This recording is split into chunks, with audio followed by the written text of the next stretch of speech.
الحمد لله رب العالمين والصلاة والسلام عليك يا صفوة الأنبياء والمرسلين أما بعد فأعوذ بالله من الشيطان الرجيم بسم الله الرحمن الرحيم. قال الله تبارك وتعالى في القرآن الكريم قل جاء الحق وزهق الباطل إن الباطل كان زهوقا. صدق الله العظيم وبلغنا رسوله النبي الكريم. وقد صدقت أنت يا سيدي يا سيدي يا سيدي يا سيدي يا مكي يا مدني يا عربي يا قرشي يا هاشمي ويا سيدنا يا سيدنا يا سيدنا يا حبيبنا يا طبيبنا يا حبيب المصطفى المجتبى صلى الله عليه وسلم.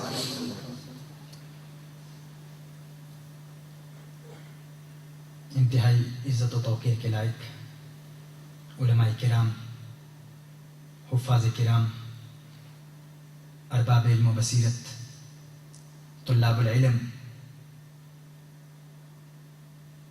تحریک کنز الہدیٰ انٹرنیشنل کے کارپرداز و ناظمین، نوجوانان، نہالان ملت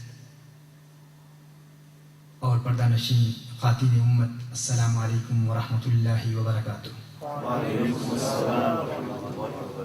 تحریک کنز الہدیٰ انٹرنیشنل کے علماء کرام اور طلاب العلم کی اس ہفتہ وار خصوصی علمی نشست میں،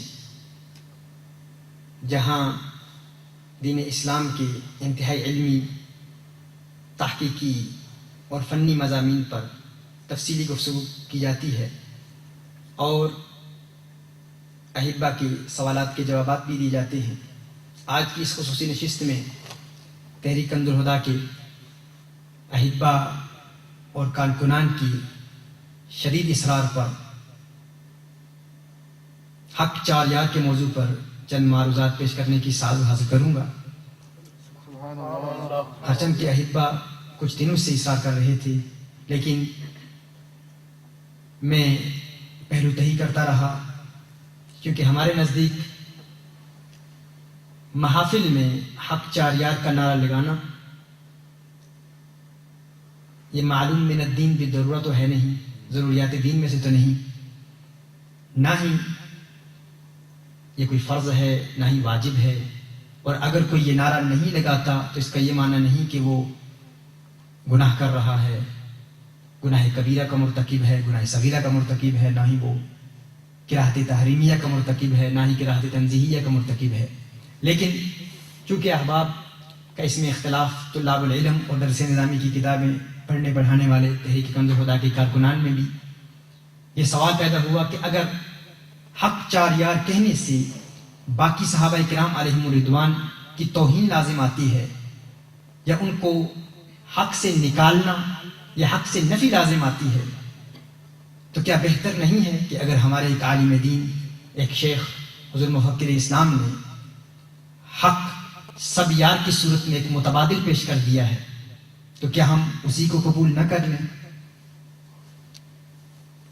اب چونکہ طلاب العلم کے مابین یہ گفتگو ہو رہی تھی، اور جیسا کہ آپ جانتے ہیں کہ الحمدللہ تحریک کنز الہدیٰ کی محافل میں روز اول سے تحریک کنز الہدیٰ کا ہر نعرہ زن محافل احیاء، محافل میلاد مصطفیٰ صلی اللہ علیہ وسلم اور معراج مصطفیٰ صلی اللہ علیہ وسلم کی محافل اور دیگر کنونشنز میں بھی تحریک کنز الہدیٰ کے کارکنان ہمیشہ سے نعرہ تحقیق حق چار یار کا نعرہ لگاتے آ رہے ہیں.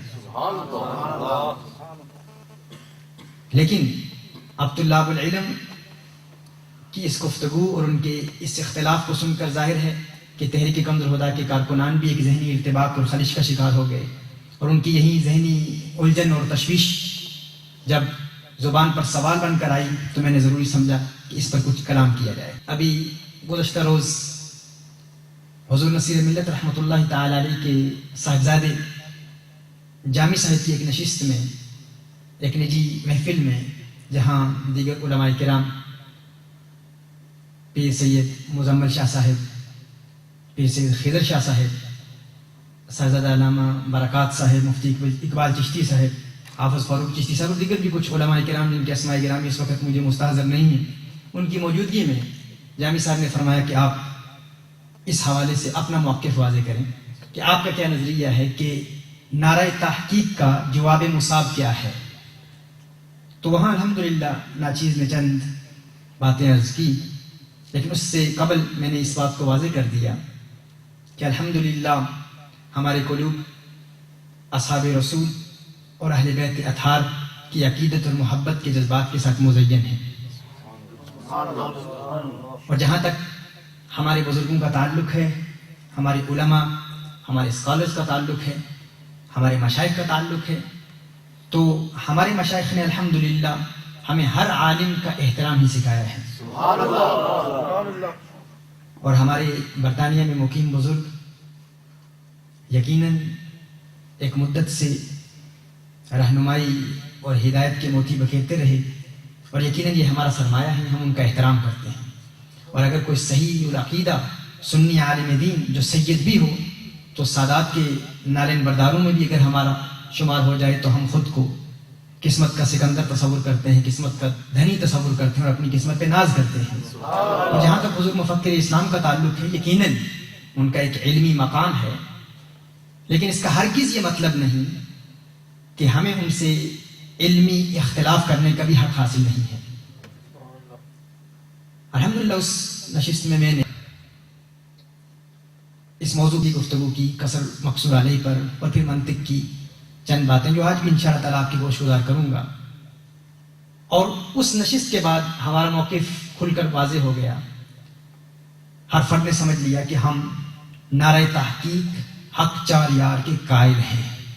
اس میں نے کہا کہ حضور مفکر اسلام کی جو تحقیقات ہیں اس مناظرے میں ریسنٹلی جو حالیہ ڈیبیٹ ہوئی ہے اس میں بیان کی ہے، اس سے ہم مطمئن نہیں ہیں. اب چونکہ کنز الہدیٰ کے آپ کارکنان کچھ ناظرین بھی وہاں موجود تھے تو انہوں نے اصرار کیا کہ چونکہ ہمارا موقف اب واضح ہو گیا ہے تو کیا یہ بہتر نہیں ہوگا کہ ان علمی ہفتہ وار علمی نشستوں میں اس ریکارڈنگ کی صورت میں تحریک کنز الہدیٰ کے کارکنان کی قلبی تسلی و تشفی کے لیے اس مسئلے پر ہمارے دلائل کی یادگار محفوظ ہو جائے.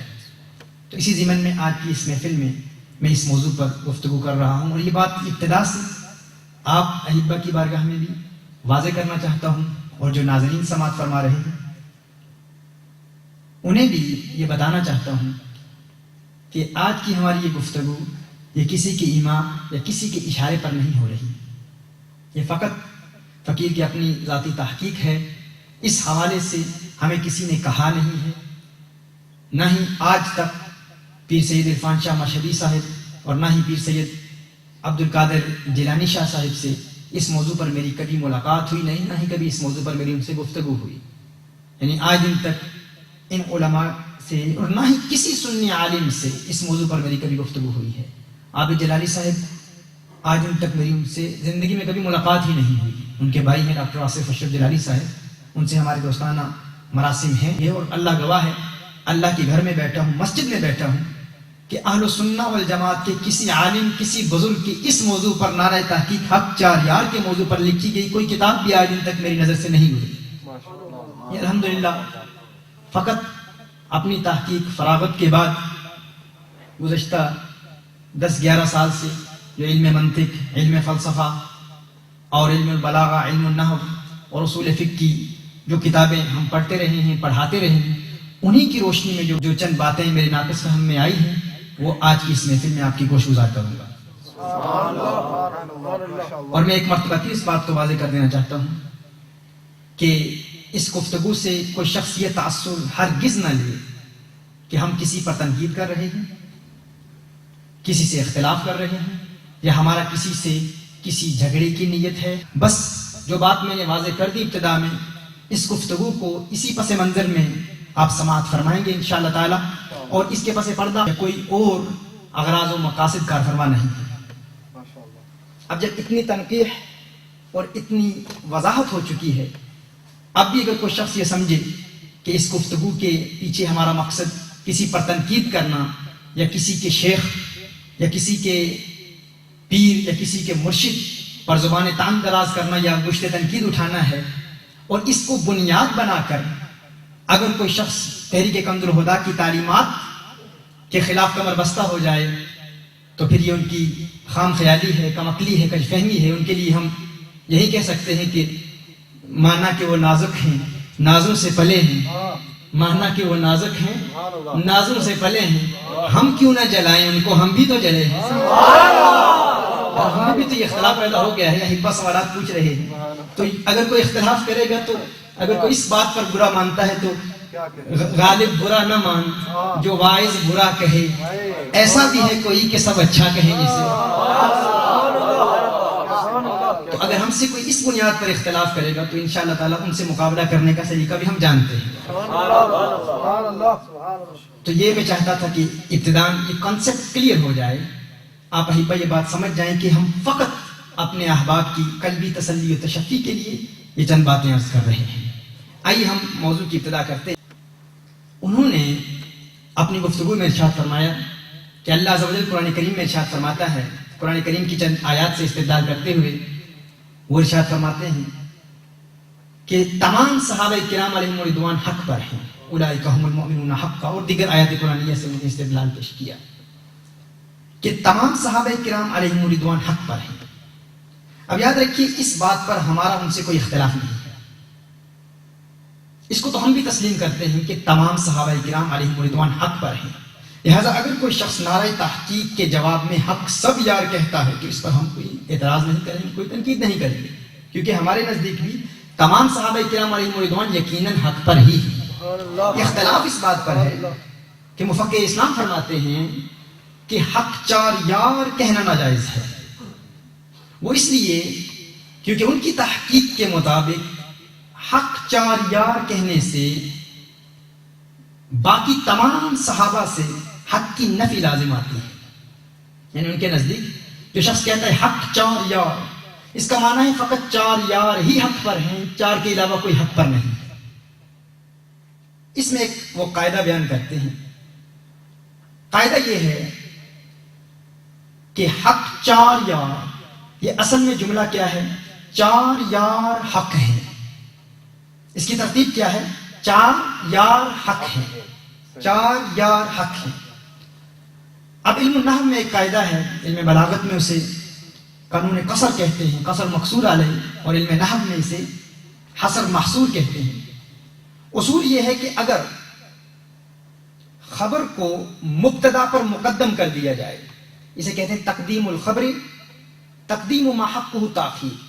جس کا حق یہ ہے کہ اسے بعد میں لایا جائے، اگر اسے پہلے لائیں تو یہ حصر کا فائدہ دیتا ہے. یعنی جس کا حق یہ ہے کہ اسے بعد میں لانا چاہیے. خبر کا حق کیا ہے؟ کہ وہ مبتدا کے بعد آتی ہے. یہ خبر کا حق ہے، پہلے مبتدا ہے اس کے بعد خبر ہے. اگر خبر کو مبتدا سے پہلے لائیں گے تو اسے کہتے ہیں تقدیم ما حقہ تاخیر. تقدیم ما حقہ تاخیر، یعنی جس کا حق مؤخر ہونا ہے اس کو مقدم کر دیا. تو ان کے نزدیک تقدیم ما حقہ تاخیر جو ہے یہ حصر کا فائدہ دیتا ہے. یعنی اگر ہم نے خبر کو مبتدا سے پہلے لگایا تو اس کا معنی یہ ہوگا کہ فقط چار ہی حق پر ہیں، چار کے علاوہ کوئی حق پر نہیں ہے. اب بات سمجھ لیں. دیکھیے میں کہتا ہوں ہمارے شیخ سعید صاحب یہ عالم ہیں، تو جملہ کیا ہے؟ سعید عالم. سعید عالم ہے. اب سعید ہے مبتدا، عالم ہے خبر. اگر اس خبر کو ہم مبتدا پر مقدم کر دیں اور کہیں عالم سعید، تو اس کا معنی یہ ہوگا کہ سعید ہی عالم ہے، ان کے علاوہ کوئی عالم نہیں ہے. بات سمجھیے نا. اگر میں کہوں عالم سعید تو مبتدا سے پہلے میں خبر کو لایا ہوں، اس کا معنی کیا ہے کہ یہ حصر کا فائدہ دیتا ہے ان کے نزدیک. وہ فرما رہے ہیں جملہ یہ ہے چار یار حق ہیں، آپ نے حق کو پہلے لگا دیا، حق چار یار، تو اس کا معنی یہ بنے گا کہ چار یار ہی حق پر ہیں، یعنی ان کے علاوہ کوئی حق پر نہیں. اتنی بات اب سمجھ چکے ہیں، مکمل طور پر واضح ہو چکی. تقدیم ما حقہ تاخیر کیا ہے؟ تقدیم ما حقہ تاخیر. چونکہ اب بالتواتر اس جملے کی تکرار ہوگی، اس گفتگو میں اس کو بار بار دہرایا جائے گا. آپ یہ بات سمجھ چکے ہیں کہ جس کا حق بعد میں آنے کا ہے اس کو پہلے لگا دیا، تو یہ ہے تقدیم و حق و تاخیر، اور ان کے نزدیک یہ حصر کا فائدہ دیتا ہے۔ ہمارا اس میں نظریہ یہ ہے کہ جس وثوق اور یقین کے ساتھ وہ فرما رہے ہیں کہ یہ حصر کا فائدہ دیتا ہے، اس سے وہ یہ تاثر دے رہے ہیں کہ گویا کہ اس میں کوئی دوسری رائے ہی نہیں ہے۔ حالانکہ اس بات پر علماء بلاغیوں کا اتفاق اور اجماع نہیں ہے، تمام علماء بلاغہ کا اس میں اجماع نہیں ہے۔ میں یہاں پر ایاک نعبد کی بات نہیں کر رہا، مفعول کو مقدم کرنے کی بات نہیں کر رہا، مفعول بہ کو مقدم کرنے کی بات نہیں کر رہا۔ میں کہہ رہا ہوں کہ خبر کو اگر مقدم کیا جائے تو خبر کو مقدم کرنا کیا حصر کا فائدہ دیتا ہے یا نہیں، اس بات پر علماء بلاغت کا اتفاق نہیں ہے، اجماع نہیں ہے۔ اس پر میں چند عبارتیں آپ کی گوش گزار کرتا ہوں، اور اس حوالے سے یہ بھی عرض کر دوں کہ ایک مدت سے علماء کرام اجماع کی بحث کر رہے ہیں کہ جب تک اجماع واقع نہ ہو اس وقت تک اس نظریے کا منکر اہل سنت سے خارج نہیں ہے، اسلام سے خارج نہیں ہے۔ اور یہاں پر تو علماء بلاغہ کا بھی اجماع نہیں ہوا، اس موضوع پر تو علماء بلاغہ کا بھی اتفاق نہیں ہے، لیکن اس پر اتنا زور کیوں دیا جا رہا ہے؟ میرے پاس اس وقت علامہ سیوطی رحمۃ اللہ تعالی علیہ کی الاتقان فی علوم القرآن فرماتے ہیں الثامن تقدیم المسند ذکر ابن الاثیر وابن النفیس وغیرهما ان تقدیم الخبر على المبتدا يفيد الاختصاص ورده صاحب الفلك الدائر بانه لم يقل به احد وهو ممنوع فقد صرح السقاقي۔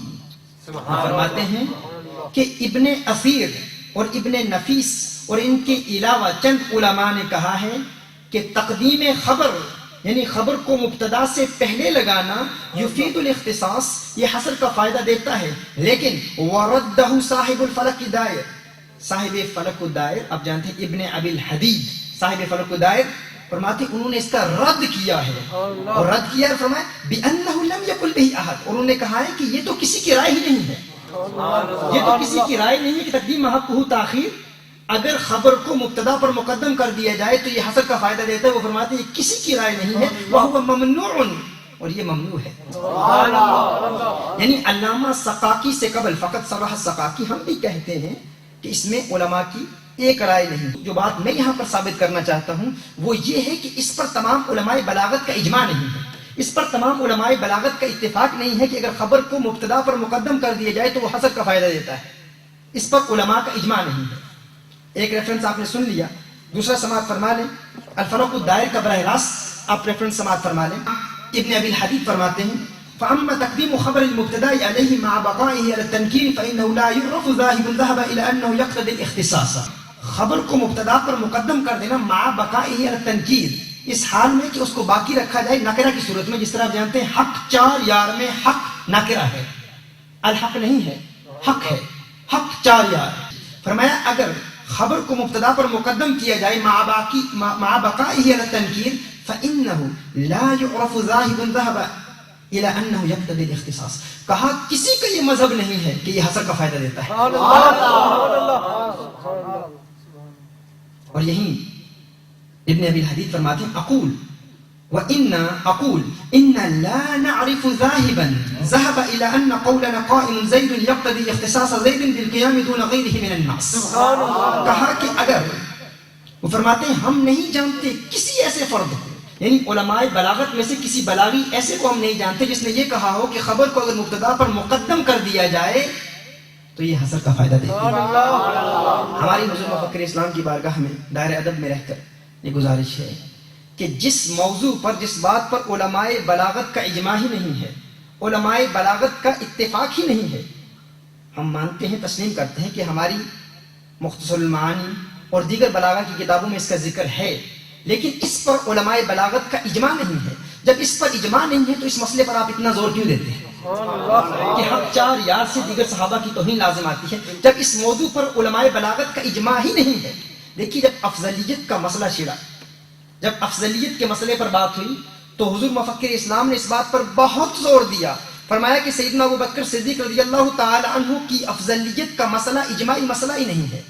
آپ جانتے ہیں کہ اجماع کا منکر اسلام سے خارج، سنیت سے خارج، تو وہ فرماتے ہیں کہ اگر سیدنا ابوبکر صدیق رضی اللہ تعالی عنہ کا افضل ہونا اجماع سے ثابت نہیں ہے اور اجماعی مسئلہ ہی نہیں ہے، لہٰذا جو شخص سیدنا ابو بکر صدیق رضی اللہ تعالیٰ عنہ کو افضل نہیں سمجھتا وہ سنی ہے، مسلم ہے، مؤمن ہے، یہ ان کے نزدیک۔ اور وہ فرماتے ہیں کیونکہ اس پر اجماع واقع نہیں ہوا لہٰذا اس پر اتنا زور کیوں دیا جاتا ہے؟ تو ہمارا بھی ان کی بارگاہ میں یہی سوال ہے کہ حضور یہاں اس موضوع پر بھی علماء بلاغت کا اجماع واقع نہیں ہوا، اس پر آپ اتنا زور کیوں دیتے ہیں؟ سمجھ رہے ہیں؟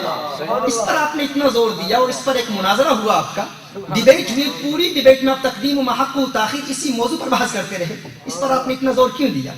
ایک یہ بات تو واضح ہو گئی۔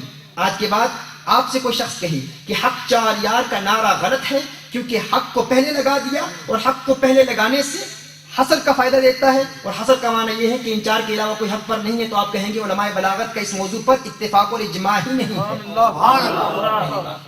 دوسری بات، جواہر البلاغہ میں القصر بالتقدیم لا يدل عليه بطريق الوضع كالثلاثة بل مرجع دلالته الى الذوق السليم والفكر الصائب، یعنی جواہر بلاغہ والے کہتے ہیں کہ خبر کا مبتدا پر مقدم کر دینا، خبر کو مبتدا سے پہلے لگانا، یہ قصر کا فائدہ اس شخص کے لیے دیتا ہے جو ذوق سلیم رکھتا ہے، فکر صائب رکھتا ہے۔ یعنی جب ذوق سلیم رکھنے والا، ان مسائل کو سمجھنے والا، علم بلاغت میں گہرائی رکھنے والا، عمیقانہ نگاہ رکھنے والا جب غور کرے گا تو اس وقت اسے جا کر یہ قصر کا فائدہ دے گا۔ پتہ چلا؟ اور یہاں تک فرما دیا لا يدل علیہ بطریق الوضع، یعنی تقدیم ما حقہ تاخیر یہ حصر کے لیے وضع ہی نہیں ہوئی، یہ غیر وضعی ہے، اس کی دلالت وضعی ہے ہی نہیں۔ دو چیزیں، ایک تو اجماع نہیں، دوسری بات یہ اس کے لیے وضع ہی نہیں ہوا۔ اب مزید سماعت فرما لیں، یہ میرے پاس ہے مختصر المعانی۔ اذا تأمل صاحب ذوق السلیم فيه فهم القصر وإن لم يعرف اصطلاح البلغاء في ذلك ودلالة الثلاثة الباقية بالوضع لأن الوضع وضعها لمعان تفيد القصر، یہ بھی اسی بات کو بیان فرماتے ہیں۔ صاحب مختصر معنی کیا فرماتے ہیں؟ فرماتے ہیں کہ اگر اذا تأمل صاحب الذوق السلیم فيه فهم القصر، کہ اگر صاحب ذوق سلیم اس میں تأمل کرے، غور و فکر کرے، تو بہت زیادہ غور و فکر کرنے کے بعد اسے یہ سمجھ میں آئے گا کہ اس میں قصر ہے۔ وہ فرماتے ہیں وَدَلَالَةُ الثَّلَاثَةِ الْبَاقِيَةِ بِالْوَضْعِ، کہا کہ باقی جو تین طرق کے حصر ہیں ان کی دلالت وضعی ہے، یعنی اس کی دلالت وضعی ہی نہیں۔ دو باتیں، اجماع بھی نہیں اور اس کی دلالت وضعی بھی نہیں، غیر وضعی دلالت، تاکہ یہ کنسپٹ کلیئر ہو جائے کہ تقدیم ما حقہ تاخیر کو جس وثوق اور جس یقین کے ساتھ بیان کیا جا رہا ہے اور امت مسلمہ کو ایک نیا نعرہ دیا جا رہا ہے فقط اس قانون بلاغت کی بنیاد پر، اس پر نہ ہی اجماع ہے نہ ہی اس کی دلالت وضعی ہے۔ اور جب یہ بات واضح ہو گئی تو آئیے اب ہم مزید آگے بڑھتے ہیں۔ یہاں میں چاہوں گا کہ مکمل طور پر آپ کی توجہ میری جانب مبذول رہے، نہایت ہی یہ ٹیکنیکل اور علمی بات آپ کی گوش گزار کروں گا بھی۔ دیکھیے، سب سے پہلے ہمارے لیے یہ جاننا ضروری ہے، جو باتیں ابھی آپ کی گوش گزار کی اس سے یہ بات تو واضح ہو گئی، یہ کنسپٹ تو کلیئر ہو گیا کہ جتنا بڑا مسئلہ اسے بنایا گیا ہے اتنا بڑا مسئلہ ہے نہیں، کہ تقدیم ما حقہ تاخیر حصر کا فائدہ حتمی طور پر نہیں دیتا، یہ بات تو واضح ہو گئی۔ ہم مزید آگے بڑھتے ہیں اور اس بات کو مزید سمجھنے کی کوشش کرتے ہیں۔ توجہ میری طرف ہے، اس طرح اگر علی سبیل التنزل، بر سبیل التنزل انہی کی بات مان کر ہم تسلیم کر لیں کہ یہ حصر کا فائدہ دیتا ہے، ان کی اس بات کو ہم تسلیم کر لیں کہ یہ قصر کا فائدہ دیتا ہے، ہمارے لیے جاننا ضروری ہے کہ یہ قصر کی کون سی قسم ہے، قصر کی کون سی قسم ہے۔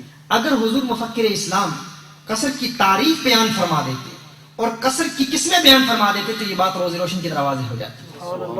آئیے سب سے پہلے میں آپ کو قصر کی تعریف مثالوں کے ساتھ سمجھاتا ہوں اور انشاءاللہ تعالی ہر فرد انشاءاللہ تعالی اس کو سمجھ لے گا۔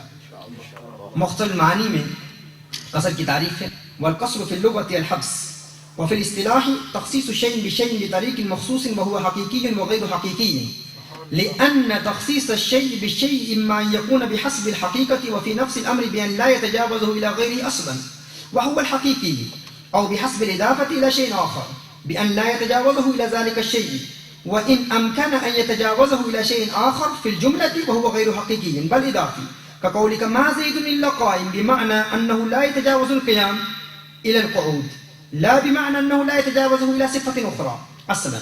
وانقسامه إلى الحقيقي والإضافي بهذا المعنى لا ينافي كون التخصيص مطلقا. اب اس کو سمجھنے کے لیے جو طلاب العلم ہیں وہ سمجھ رہے ہیں جن نے مفصل معنی کو پڑھا ہے. فرمایا قصر کیا ہے؟ ایک شے کو دوسری شے کے ساتھ تخصیص الشیء بالشیء، ایک شے کو کسی دوسری شے کے ساتھ خاص کر دیا جائے ایک مخصوص طریق پر، یعنی طرق قصر میں سے کسی ایک خاص طریق پر. جس طرح انما ایک طریق قصر ہے، اسی طرح تقدیم محق و تاخیر ایک طریق قصر ہے. ایک شے کو دوسری شے کے ساتھ کسی مخصوص طریق پر خاص کر دیا جائے، یہ ہے قصر. اب قبل اس کے کہ آپ دشت ادراک میں کھو جائیں، میں انشاءاللہ تعالی سادہ مثالوں سے انشاءاللہ تعالی آپ کو یہ بات عام فہم مثالوں سے سمجھانے کی کوشش کروں گا. دیکھیے میں کہتا ہوں، بلکہ وہی اگزامپل ہم لیتے ہیں. میں کہتا ہوں سعید ہی عالم ہے، سعید ہی عالم ہے. یہ کیا ہے؟ صفت علم کو ایک شے کو دوسری شے کے ساتھ ایک مخصوص طریق پر خاص کر دینا، مخصوص کر دینا، یہ کیا ہے؟ قصر ہے. میں نے کہا سعید ہی عالم ہے، تو میں نے کیا کیا؟ صفت علم کو سعید صاحب کے ساتھ خاص کر دیا، اسے کہتے ہیں قصر. سبحان اللہ. بات سمجھ آ گئی؟ ایک شے کو کسی دوسری شے کے ساتھ ایک مخصوص طریق پر خاص کر دینا، اختصاص کر دینا، یہ ہے قصر. سمجھ آ گئی آپ کو بات؟ آپ کو بھی آ گئی؟ قصر کی کوئی قصر باقی تو نہیں رہی؟ بات واضح ہوگی. اب قصر کی قسمیں ہیں، ایک ہے قصر حقیقی، ایک ہے قصر اضافی. قصر حقیقی، قصر اضافی. قصر حقیقی کیا ہے؟ اگر میں کہوں کہ سعید صاحب ہی عالم ہیں، بلکہ اگر میں کہوں کہ اس مرکز میں، اس مسجد میں سعید ہی عالم ہیں، اور حقیقت بھی یہی ہو کہ سعید کے علاوہ اس پورے مرکز میں کوئی عالم نہ ہو، یعنی بحسب الحقیقت وفی نفس الامر، نفس امر یہی ہو، حقیقت بھی یہی ہو کہ ان کے علاوہ کوئی عالم نہ ہو. اگر حقیقت یہی ہے کہ ان کے علاوہ کوئی اور عالم نہیں ہے، تو میں نے کیا کیا؟ میں نے نفی جمی ما ادا کر دی، یعنی ان کے علاوہ صفت علم سے باقی تمام کو نکال دیا. جب میں نے یہ کہا کہ سعید ہی عالم ہیں اس مرکز میں، تو میں نے کیا کیا؟ صفت علم سے جمی ما عدا، ان کے علاوہ سب کی نفی کر دی. جب نفی جمی ما عدا ہو جائے تو اسے کہتے ہیں قصر حقیقی.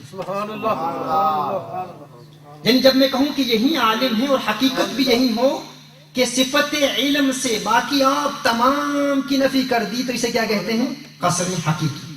قصر حقیقی سمجھ میں آ گیا؟ سب کی سمجھ میں آ گیا؟ سب نے سمجھ لیا؟ قصر اضافی کیا ہے؟ قصر اضافی یہ ہے، اگر کوئی شخص کہے کہ عادل بھی عالم ہیں اور سعید بھی عالم ہیں، اگر کسی شخص کا یہ نظریہ ہو کہ عادل بھی عالم ہیں اور سعید بھی عالم ہیں، اب انہوں نے کیا کیا؟ اذا اعتقد المخاطب الشرک، کہ مخاطب نے دو کو اس وصف کا شریک بنا دیا. قصر اضافی افرادی یہ بنے گا. اگر جس سے میں خطاب کر رہا ہوں وہ یہ سمجھتا ہے کہ عادل بھی عالم ہیں اور سعید بھی عالم ہیں، یعنی صفت علم کے موصوف ان کے نزدیک دو ہیں، دو افراد کو صفت علم کا متصف انہوں نے بنایا ہے کہ عالم عادل بھی ہیں، عالم سعید بھی ہیں. اب ان کے نظریے کے رد کے لیے اگر میں کہتا ہوں سعید ہی عالم ہے، میرا مخاطب یہ سمجھ رہا ہے کہ عادل بھی عالم ہے، سعید بھی عالم ہے. اب ان کے نظریے کے رد کے لیے میں کہہ رہا ہوں سعید ہی عالم ہے، تو اس کا معنی یہ ہے کہ عادل عالم نہیں ہے. میں یہ کہہ رہا ہوں عادل عالم نہیں ہے. اب اگر مولانا شوکت کہتے ہیں میں بھی عالم ہوں، آپ نے کہا کہ سعید ہی عالم ہے اور ان کے علاوہ کوئی عالم نہیں، اگر آپ قصر کر رہے ہیں تو اس کا معنی یہ ہوگا کہ یہی عالم ہے. اور اگر یہ نفی جمی ما عدا کا فائدہ دیتا ہے تو اس کا معنی یہ ہوگا کہ سعید کے علاوہ کوئی عالم نہیں ہے. تو میں یہ کہوں گا کہ میں نے مخاطب کے نظریے کی تردید کی نیت سے کہا ہے کہ سعید ہی عالم ہے، یعنی اس کا نظریہ یہ ہے اس صفت علم میں سعید بھی شریک ہے، عادل بھی شریک ہے. میں نے کہا نہیں، سعید ہی عالم ہے یعنی عادل عالم نہیں ہے. اب ان کے علاوہ کوئی ہے تو ہو سکتا ہے. جب میں نے اس نیت سے کہا تو اسے کہتے ہیں نفی بعد ما عدا، یعنی بعد کی نفی کی، اس کے علاوہ کے بعد کی نفی کی. اور اس میں ایک کی شرط نہیں ہے، دو تین ہو جائیں. کوئی کہے کہ چار عالم ہیں، میں کہوں نہیں سعید ہی عالم ہے. تو اگر کوئی پانچواں کھڑا ہو جائے میں بھی عالم ہوں تو میں کہوں گا نہیں، میں نے ان تین کے علم کی نفی کی ہے اور علم کو مقصور کر دیا ہے سعید کے ساتھ، یعنی سعید ہی عالم ہے. اس کا معنی یہ ہے کہ فلاں فلاں اور فلاں عالم نہیں ہے. ہاں اگر ان کے علاوہ کوئی عالم ہے تو وہ ہو سکتا ہے، کیونکہ یہ ہے کسر اضافی. اب سمجھ گئے کسر اضافی کیا ہے، کسر حقیقی کیا ہے. اور کسر حقیقی ہے نفی جمی ما عدا، اور کسر اضافی کیا ہے، نفی بعد ما عدا، اس کے علاوہ کے بعد کی نفی کرنا، بعد افراد کی نفی کرنا، یعنی بعض افراد کی نفی کرنا، یہ ہے کسر اضافی. اب غور کیجئے، ہمیں حضور مفکر اسلام کی گفتگو سے یہی تاثر ملا ہے کہ وہ حق چار یار کے نعرے میں وہ اس کو کسر حقیقی تسلیم کر رہے ہیں، کیونکہ بار بار وہ یہ فرما رہے ہیں کہ جو شخص کہتا ہے حق چار یار تو وہ ان چار کے علاوہ حق سے نفی جمی ما عدا کر رہا ہے، یعنی ان چار کے علاوہ وہ حق سے باقی تمام کی نفی کر رہا ہے کہ ان چار کے علاوہ کوئی حق پر نہیں ہے. یعنی ان کے نزدیک چونکہ ان کی گفتگو، ان کے بیانات، ان کے مناظرے میں جو 10 منٹ میں انہوں نے گفتگو کی اس میں بھی انہوں نے یہی تاثر دیا ہے کہ حق چار یار کہنے والا گویا کہ یہ کہہ رہا ہے یہ چار ہی حق پر ہیں، ان کے علاوہ کوئی حق پر نہیں ہے. یہ تو تقاضا ہے کسر حقیقی کا، یعنی انہوں نے اس کو کسر حقیقی تسلیم کیا ہے، کسر حقیقی سمجھا ہے. جبکہ ہمارے نزدیک یہ کسر حقیقی نہیں ہے، یہ کسر اضافی موصوف علی الصفہ کسر قلبی اور کسر حقیقی نہیں، کسر تحقیقی ہے. کسر تحقیقی ہے جس کو نعرہ تحقیق سے بھی مناسبت ہے، آگے انشاءاللہ تعالیٰ بات کروں گا. اب مزید سمجھیے، کسر حقیقی یہ ہر فرد کے ذہن میں یہ بات آ چکی ہے، آپ کے خیال میں یہ بات آ چکی ہے. کسر حقیقی کیا ہے، کسر اضافی کیا ہے، سب سمجھ چکے ہیں. اب ہر ایک کی دو قسمیں ہیں، ہر ایک کی دو قسمیں ہیں. وَكُلٌّ مِّنْهَا أي من الحقيقي وغيره نوعان. قصر الموصوف على الصفة وهو أن لا يتجاوز الموصوف من تلك الصفة إلى صفة أخرى، لكن يجوز أن تكون تلك الصفة لموصوف آخر. وقصر الصفة على الموصوف وهو أن لا يتجاوز تلك الصفة عن ذلك الموصوف إلى موصوف آخر، لكن يجوز أن يكون لذلك الموصوف صفات. قصر صفت علی الموصوف ایک قسم ہے، اور ایک ہے کسر موصوف علی الصفہ، یعنی کسر حقیقی اور کسر اضافی، ان دونوں کی دو قسمیں ہیں. کسر حقیقی کی ایک قسم ہے کسر الصفہ علی الموصوف اور ایک ہے کسر الموصوف علی الصفہ. اور اسی طرح کسر اضافی کی ایک قسم ہے کسر الصفہ علی الموصوف اور دوسری ہے کسر الموصوف علی الصفہ. اب کسر صفہ علی الموصوف کیا ہے، کسر الموصوف علی الصفہ کیا ہے؟ کسر صفہ علی الموصوف یہ ہے کہ کسی صفت کو کسی موصوف کے ساتھ بند کر دینا، کسی صفت کو، کسی کوالٹی کو، کسی ایٹریبیوٹ کو موصوف کے ساتھ خاص کر دینا، موصوف کی شخصیت میں بند کر دینا، اسے کہتے ہیں کسر صفہ علی الموصوف. اور کسر موصوف علی الصفہ کیا ہے؟ کسی موصوف کو کسی صفت کے ساتھ خاص کر دینا، موصوف کو صفت کے ساتھ خاص کر دینا، اس کو کہتے ہیں کسر الموصوف علی الصفہ. مثال کے طور پر دیکھیے، میں کہتا ہوں، اسی مثال سے انشاءاللہ ساری باتیں آپ کو سمجھاؤں گا. میں کہتا ہوں سعید ہی عالم ہے، سعید ہی عالم ہے. میں نے کیا کیا؟ میں نے اس صفت علم کو موصوف سعید میں بند کر دیا، اسے کہتے ہیں کسر الصفہ علی الموصوف. اس صفت علم کو سعید میں بند کر دیا. یعنی میں نے کہا سعید ہی عالم ہے، یعنی سعید کے علاوہ کوئی دوسرا عالم نہیں ہے. بات سمجھ لیں؟ میں نے کہا سعید ہی عالم ہے، یعنی ان کے علاوہ کسی دوسرے میں یہ صفت نہیں پائی جاتی. یہ ہے قصر الصفہ علی الموصوف. دوسرا ہے قصر الموصوف علی الصفہ. کیا ہے؟ قصر الموصوف علی الصفہ، جس کا معنی یہ ہے سعید عالم ہی ہے، یعنی ان کے علاوہ بھی عالم ہو سکتے ہیں، سعید صرف عالم ہے. اسے کہتے ہیں قصر الموصوف علی الصفہ. ایک ہے قصر الصفہ علی الموصوف، کسی صفت کو کسی موصوف کی شخصیت میں بند کر دینا. حق 4 یار، جس کا معنی کیا ہے؟ اگر ہم اس کو قصر صفہ علی الموصوف بنائیں تو معنی ہے 4 یار ہی حق پر ہیں، 4 یار ہی حق پر ہیں. اور اگر قصر موصوف علی الصفہ بنائیں تو اس کا معنی ہوگا 4 یار حق پر ہی ہیں. 4 یار حق پر ہی ہیں، سعید صاحب عالم ہی ہیں. Do you follow this? Do you understand this? What is قصر الصفہ علی الموصوف? قصر الصفہ علی الموصوف is if I was to say only Saeed is an alim, that is قصر الصفہ علی الموصوف, which means that none other than Saeed is a scholar. None other than Saeed is a scholar. But if I was to say Saeed is only an alim, what does that mean? People other than Saeed can be scholars. There can be other scholars other than Saeed. So if I was to say only Saeed is an alim, that means none other than Saeed is a scholar. None other than Saeed is a scholar. But if I was to say Saeed is only a scholar, what does that mean? He is not a hafiz, he is not a teacher, he is not a father, he is not a son, he is not a brother, he is no one. None other than a scholar. I will explain that inshallah. But do you understand this? قصر الصفہ علی الموصوف. ہماری تو نہیں انگریزی حضور مفکر اسلام کی انگریزی کا مقابلہ کر سکتی ہے، نہ ہی ہماری اردو ان کی اردو کا مقابلہ کر سکتی ہے، نہ ہی ہماری فارسی ان کی فارسی کی طرح ہے، نہ ہی ہماری عربی ان کی عربی کی طرح ہے. اللہ تعالیٰ نے انہیں بڑی صلاحیتوں سے نوازا ہے. یقیناً وہ نہایت ہی بلیغ استعاروں میں بڑی بڑی مشکل مفاہیم و مضامین کو اپنی لغت میں اپنے مخاطبین کے اذہان کی طرف منتقل کرنے کی صلاحیت رکھتے ہیں کہ رند کے ظرف پہ ساقی کی نظر رہتی ہے، اسے چلو سے پلا دے اسے پیمانے سے. یہ رب کا کرم ہے ان پر، لیکن الحمدللہ اس کرم سے ہم بھی محروم نہیں ہیں. نگاہ ہے کہ گرچہ میں خانہ سخن کا گدائے جدید ہوں، ہر رنگ کی شراب پیالے میں ہے میرے. یہ مالک کا کرم ہے، رب کریم کی عنایت ہے. اور یہ کسی تعلی، تکبر یا کسی اپنے ذات کو بڑا ثابت کرنے کے لیے نہیں کہہ رہا، تحدیث نعمت کے لیے عرض کر رہا ہوں. ورنہ جہاں کو ناز ہے ہستی پہ اپنی، میں اپنی نیستی پہ مر رہا ہوں. جہاں کو ناز ہے ہستی پہ اپنی، میں اپنی نیستی پہ مر رہا ہوں. ملا ہے جب سے لطف خاک ساری، تنزل میں ترقی کر رہا ہوں.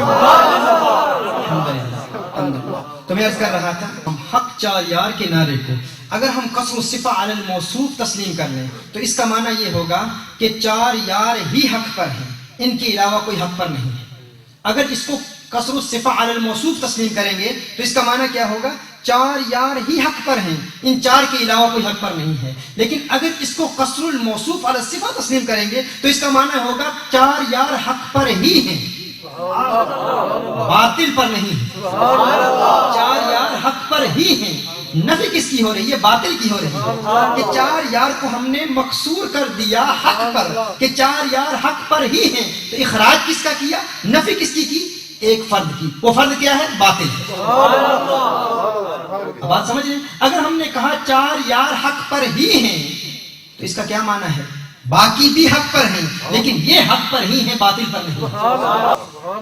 ہمارا سوال یہ ہے کہ انتہائی حیرت انگیز امر یہ ہے کہ حضور مفکر اسلام نے فقط قصر الصفہ علی الموصوف کو کیوں بیان کیا؟ قصر الموصوف علی الصفہ کو کیوں نہیں بیان کیا؟ اگر قصر الموصوف علی الصفہ کو بیان کر دیتے تو یہ بات روز روشن کی طرح واضح ہو جاتی کہ 4 یار حق پر ہی ہیں. اب دیکھیے یہ بات مزید واضح کیسے ہوگی. یہ جو قصر اضافی ہے نا، ہم نے اس کو قصر اضافی بنایا ہے کیونکہ ہم نے تمام افراد کی نفی نہیں کی، نفی جمی ما ادا نہیں کیا، نفی بعد ما ادا کیا ہے. نفی بعد ما ادا کیا کہ ہم نے کہا کہ 4 یار حق پر ہی ہیں. دیکھیے جب میں کہوں گا نا کہ سعید عالم ہی ہیں، اگر نفی جمی ما ادا مراد ہو تو قصر حقیقی ہوگا نا. اگر نفی جمی معدا کہ سعید عالم ہی ہیں تو اس کا تقاضا کیا ہے؟ سعید عالم کے علاوہ اور کچھ بھی نہیں ہے، انسان نہیں ہے، مرد نہیں ہے، والد نہیں ہے، بیٹے نہیں ہیں، بھائی نہیں ہیں، حافظ نہیں ہے، مدرس نہیں ہے، ایکٹیوسٹ نہیں ہے، اور دین اسلام کی تحریکوں میں کام کرنے والے نہیں، کچھ بھی نہیں ہے، فقط عالم ہیں. یہ ہے نفی جمی معدا، یہ اس کا تقاضا ہے. اگر قصر حقیقی ہو تو قصر حقیقی کا تقاضا کیا ہے؟ جس پر مقصور کیا اس کے علاوہ کچھ بھی نہیں ہے. لیکن قصر اضافی کی قسمیں ہیں. فالحاصل ان تخصیص بشيء دون شيء قصر افراد والتخصيص بشيء مكان شيء ان اعتقد المخاطب فيه الاقصى قصر قلب وان تساوي عنده قصر تعيين. قصر اضافی کی ایک قسم یہ ہے کہ اگر مخاطب جس سے آپ خطاب کر رہے ہوں اگر اس کا نظریہ یہ ہو، اگر وہ دو افراد کو کسی صفت کا موصوف سمجھ رہا ہو، آپ پھر تخصیص کریں، اختصاص کریں، تو اس کا معنی یہ ہوگا کہ ہم نے ایک کے ساتھ خاص کر دیا. اسے کہتے ہیں قصر اضافی افرادی. لیکن اگر مخاطب اذا اعتقد المخاطب العکس، اگر مخاطب کا نظریہ، مخاطب کا عقیدہ اس کے رد میں ہو، اس کی ضد میں ہو، اس کا الٹ ہو، اس کا عکس ہو، جب اس کا آپ عکس بیان کریں گے تو نفی فقط اس ضد کی ہو رہی ہو. بات سمجھیں؟ مثال کے طور پر دیکھیے، اگر کسی شخص کا یہ نظریہ ہے کہ سعید جاہل ہے، اگر کسی کا یہ اعتقاد ہے کہ سعید جاہل ہے، اب جاہل ضد ہے نا عالم کی. اذا اعتقد المخاطب العکس، اگر مخاطب کا نظریہ اس کا عکس ہو، اس کی ضد ہو، اس کا الٹ ہو، اس کا اپوزٹ ہو، اب جب ہم تخصیص کریں گے، اختصاص کریں گے، قصر کریں گے، تو اس میں ہماری نیت کیا ہوگی؟ مخاطب کے نظریے کی تردید. تو ہم فقط اسی فرد کو خارج کر رہے ہیں، ہم فقط اسی کمپوننٹ کی نفی کر رہے ہیں، فقط اسی فرد کو نکال رہے ہیں جو مخاطب کے ذہن میں تھا.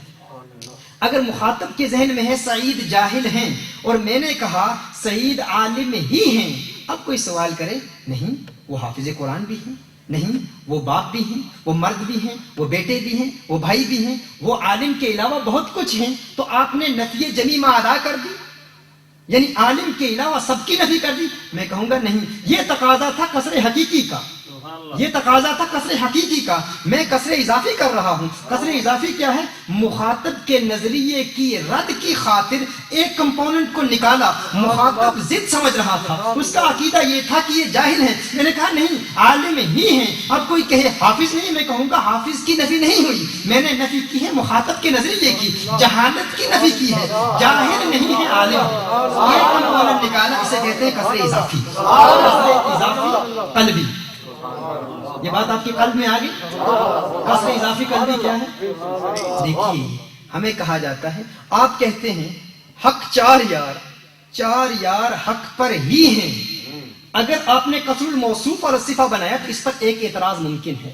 وہ اعتراض یہ ہے، اگر یہ قصر الموصوف اور الصفہ ہے اور قصر حقیقی بھی ہے تو اس کا تقاضا یہ ہوگا کہ 4 یار حق کے علاوہ اور کچھ نہیں ہے. نہ صحابی، نہ محقق، نہ محدث، نہ ہی فقہا، کچھ بھی نہیں ہے، نہ ہی انسان، کیونکہ ہر چیز کی نفی کا تقاضا کرتا ہے قصر حقیقی. تو ہم کہیں گے نہیں، ایسی بات نہیں ہے. حق 4 یار قصر الموصوف علی الصفہ حقیقی نہیں ہے، قصر الموصوف علی الصفہ اضافی ہے، اور اضافی بھی ایسا قلبی ہے. کیا معنی؟ اس کا معنی یہ ہے، قرآن کریم کی جس آیہ کریمہ کو سرنامہ سخن کی حیثیت سے تلاوت کرنے کا شرف حاصل کیا تھا وہ کیا تھی؟ قل جاء الحق وزهق الباطل ان الباطل كان زهوقا.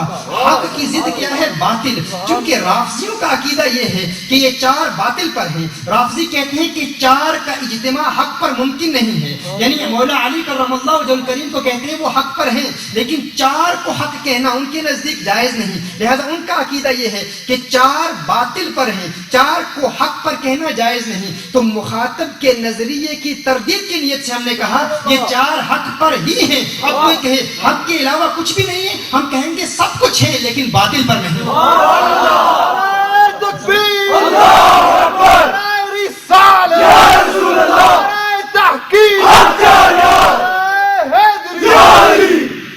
بات سمجھ گئے؟ اسے کہتے ہیں قصر الموصوف علی الصفہ اضافی قلبی، قصر الموصوف علی الصفہ اضافی قلبی۔ لہذا کسی بات کو آپ فقط ایک جملے کی بنیاد پر کوئی حکم نہیں لگا سکتے کہ حق چار یار کہنے والے باقی تمام صحابہ کی توہین کر رہے ہیں، یعنی جو یہ کہتا ہے حق چار یار تو اس کا یہ نظریہ ہے کہ چار ہی حق پر ہیں، چار کے علاوہ کوئی حق پر نہیں ہے، یہ ہرگز درست نہیں ہے۔ ہمارے نزدیک جب ہم کہتے ہیں حق چار یار تو اس کا معنی کیا ہے؟ چار حق پر ہی ہیں، یعنی باطل پر نہیں، حق پر ہی ہیں، باطل پر نہیں ہیں۔ تو آج کے بعد آپ سے کوئی شخص سوال کرے گا حق چار یار کا معنی ہے چار ہی حق پر ہیں، تو آپ کیا جواب دیں گے؟ نہ، اس کا معنی یہ نہیں ہے چار ہی حق پر ہیں، اس کا معنی ہے چار حق پر ہی ہیں، چار حق پر ہی ہیں، یعنی حق کے علاوہ باطل پر نہیں۔ اتنا تو مسئلہ آپ سمجھا لیں گے، ہر فرد سمجھا لے گا، آپ سمجھا لیں گے نا، چار حق پر ہی ہیں، باطل پر نہیں ہیں۔ لہذا دیکھنا پڑتا ہے کہ کون کہہ رہا ہے، متکلم کون ہے۔ علم بلاغہ میں یہ نہایت ضروری ہے، بولنے والا کون ہے، کون کہہ رہا ہے، کیوں کہہ رہا ہے، کس سے کہہ رہا ہے، کس نیت سے کہہ رہا ہے، کب کہہ رہا ہے، یہ سب کچھ مد نظر رکھنا ہوگا۔ دیکھیے ایک کلام ہے لا الہ الا اللہ، لا الہ الا اللہ، دوسرا جملہ ہے لا فتح الا علی، لا فتح الا علی، لا الہ الا اللہ، لا فتح الا علی۔ بظاہر جملہ ایک جیسا ہے۔ لا الہ الا اللہ کیا ہے؟ نہیں ہے کوئی الہ مگر اللہ، یعنی اللہ کے علاوہ صفت الوہیت کسی میں نہیں پائی جاتی۔ دوسرا جملہ کیا؟ لا فتح الا علی، نہیں ہے کوئی مرد مگر علی، کرم اللہ وجہہ، نہیں ہے کوئی مرد مگر علی۔ لا الہ الا اللہ، نہیں ہے کوئی الہ مگر اللہ۔ دوسرا جملہ کیا ہے؟ لا فتح الا علی، نہیں ہے کوئی مرد مگر علی۔ اب دونوں میں فرق ہے، بظاہر جملے دونوں ایک جیسے ہیں لیکن دونوں میں فرق ہے۔ فرق کیا ہے؟ فرق کو سمجھنے کی کوشش کیجیے گا۔ فرق یہ ہے کہ لا الہ الا اللہ یہ کسر حقیقی ہے اور یہ کسر حقیقی تحقیقی ہے، کسر حقیقی تحقیقی ہے، اور اسے کسر حقیقی واقعی بھی کہتے ہیں۔ کسر حقیقی تحقیقی کیا ہے؟ اس کی تعریف یہ ہے، یہی مختصر معنی میں ہے، وقد يقصد به أي بالثانية المبالغة لعدم الاعتداد بغير المذكور كما يقصد بقولنا ما في الدار إلا زيد أن جميع من في الدار ممن عدا زيدا في حكم العدم فيكون قصرا حقيقيا ادعائيا۔ حبیب بھائی کہاں پر؟ اگر میں کہوں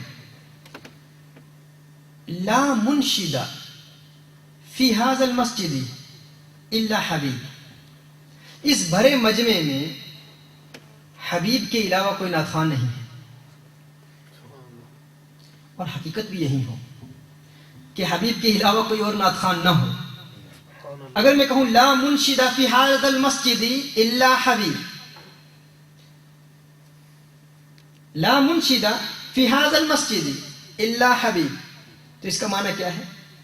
کہ حبیب کے علاوہ نہیں ہے کوئی منشد اس مسجد میں، حبیب کے علاوہ اس مسجد میں کوئی نعت خوان نہیں ہے۔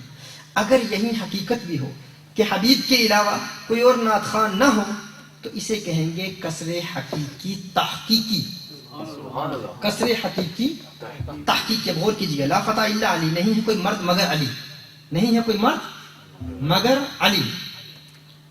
اگر میں یہ کہوں لا منشد فی هذا المسجد الا حبیب، نہیں ہے کوئی منشد کوئی نعت خوان اس مسجد میں مگر حبیب، لیکن یہ بات مبالغہ پر مبنی ہو، حبیب کی فضیلت کو بیان کرنے کی نیت سے میں یہ کہہ رہا ہوں، یعنی حقیقت یہ ہو کہ حبیب کے علاوہ بھی نعت خوان ہوں، محسن ہیں، ہمارے حبیب کے استاد ہیں، حبیبی سرور چشتی ہیں، سارے موجود ہیں، نعت خوان باقی بھی موجود ہیں، حبیبی عمار ہیں، دیگر ثنا خواں موجود ہیں، لیکن اب اس کا معنی کیا ہے کہ حقیقت یہ نہیں ہے، یہ بات حقیقت پر مبنی نہیں ہے، حبیب کے علاوہ بھی نعت خوان ہیں، لیکن اگر میں مبالغہ آرائی سے کام لیتے ہوئے کہوں لا منشد فی ھذا المسجد الا حبیب، یعنی حبیب کے علاوہ اس مسجد میں کوئی نعت خوان نہیں ہے، کوئی کہے نہیں یہ بھی نعت خوان ہے، وہ بھی نعت خوان ہے، وہ بھی نعت خوان ہے، میں کہوں گا نہیں، یہ ہے قصر حقیقی ادعائی کا تقاضا یہ ہے کہ مبالغہ کی صورت میں کہا جائے کہ اور بھی نعت خواں ہیں لیکن جس فضیلت سے حبیب ہے دوسرے نہ ہونے کے برابر۔ لا فتح الا علی، نہیں ہے کوئی مرد مگر علی۔ اگر تو یہ حقیقت ہوتی کہ مولا علی کرم اللہ وجہ کریم کے علاوہ کوئی مرد نہ ہوتا تو یہ ہوتا قصر حقیقی واقعی تحقیقی، لیکن کہا گیا لا فتح الا علی۔ ہم جانتے ہیں مولا علی کرم اللہ وجہ کریم کے علاوہ اور بھی مرد ہیں، لیکن یہ جملہ ہے قصر حقیقی ادعائی، قصر حقیقی ادعائی، یعنی لا فتح الا علی، نہیں ہے کوئی مرد مگر مولا علی کے، مولا علی ہی مرد ہیں۔ کوئی کہے تو دیگر پوری دنیا میں مرد نہیں ہیں، ہم کہیں گے سب مرد ہیں، لیکن جس فضیلت کے ساتھ جو مردانگی جو شجاعت مولا علی کو دی ہے، جس فضیلت کے ساتھ مولا علی مرد ہیں، ان کی فضیلت کے مقابلے میں کے برابر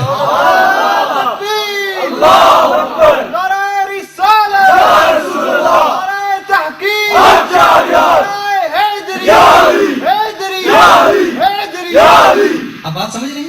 اسے کہیں گے لا فتح الا علی میں قصر تو ہے لیکن یہ قصر حقیقی ادعائی ہے، قصر حقیقی ادعائی ہے۔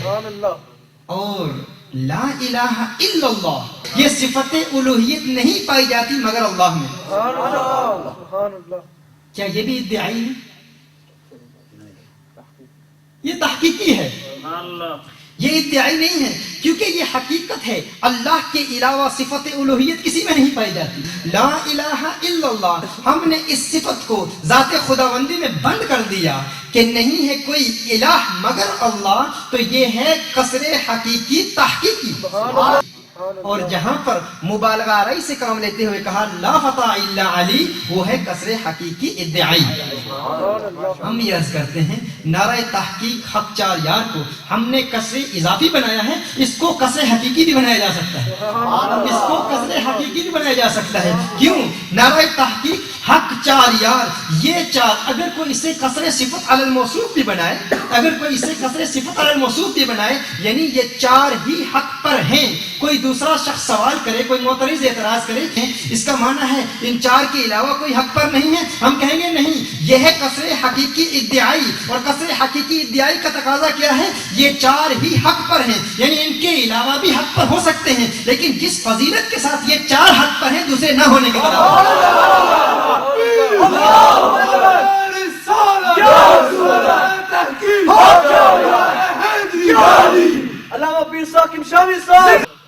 اسے کہتے ہیں، دیکھیے قصر حقیقی ادعائی بھی بنایا جا سکتا ہے، قصر اضافی بھی بنایا جا سکتا ہے۔ قصر حقیقی ادعائی جب بنائیں گے تو میں نے چونکہ قصر حقیقی ادعائی اس لیے نہیں بنایا تھا کیونکہ اگر قصر حقیقی ادعائی بنایا تو وہ قصر حقیقی تحقیقی نہیں بنے گا، تاکہ لفظ تحقیق کی مناسبت بھی اسے مل جائے، تاکہ کوئی یہ نہ کہے کہ نعرہ تحقیق کیوں کہا، تو نعرہ تحقیق کو ایک بلاغی مناسبت بھی اسے حاصل ہے۔ یہ جاہلوں کا بنایا ہوا نعرہ نہیں ہے، یہ جاہلوں کا بنایا ہوا نعرہ نہیں ہے، ہمارے جن اکابرین نے اس کو وضع کیا ہے ان کے ذہن میں یہ بات ضرور آئی ہوگی۔ اس کی ایک توجیہ یہ بھی بنتی ہے، ایک توجیہ اس کی یہ بھی بنتی ہے کہ یہ قصر اضافی بنا کر ہم اس کو تحقیقی بنا رہے ہیں تاکہ یہ بھی ثابت ہو جائے نعرہ تحقیق کا جواب حق چار یار ہیں۔ اب آخری بات جو آپ کی گوش گزار کروں وہ یہ ہے کہ مفکر اسلام نے جو متبادل دیا ہے، اس کا الٹرنیٹیو دیا ہے، وہ کیا ہے؟ نعرہ تحقیق حق سب یار، یہ متبادل دیا ہے، نعرہ تحقیق حق سب یار۔ اب اس پر بھی ہمیں کلام ہے، کلام یہ ہے کہ حق سب یار جو انہوں نے ارشاد فرمایا، یہ جملہ کیسا ہے؟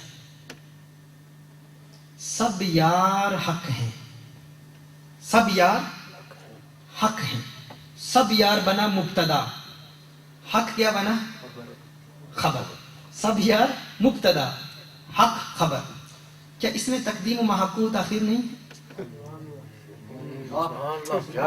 کیا اس میں تقدیم و محقو تاخیر نہیں ہے؟ کیا اس میں اس خبر کو مبتدا سے پہلے نہیں لگایا. سبحان اللہ. یعنی سب یار ہی حق پر ہیں انہی کے قانون کے مطابق. ان کے قانون کو ہم تسلیم کر کے علی سبیل التنزل کہتے ہیں کہ آپ نے یہ قانون وضع کیا ہے, آپ نے یہ بیان کیا, اگرچہ اس پر اجماع نہیں, ہمارا نظریہ نہیں ہے, یہ ہمارا عقیدہ نہیں ہے, یہ ہمارا اعتقاد ہے. چونکہ آپ نے یہ نظریہ بیان کیا ہے تو آپ کے قانون کے مطابق دائرۂ ادب میں رہ کر ہم آپ کی بارگاہ میں زانو تلمس لے کر کے عرض کرتے ہیں حضور آپ ارشاد فرما دیں, آپ بیان فرما دیں, آپ وضاحت فرما دیں, کیا اس میں سب یار سے قبل حق کو نہیں لگایا گیا؟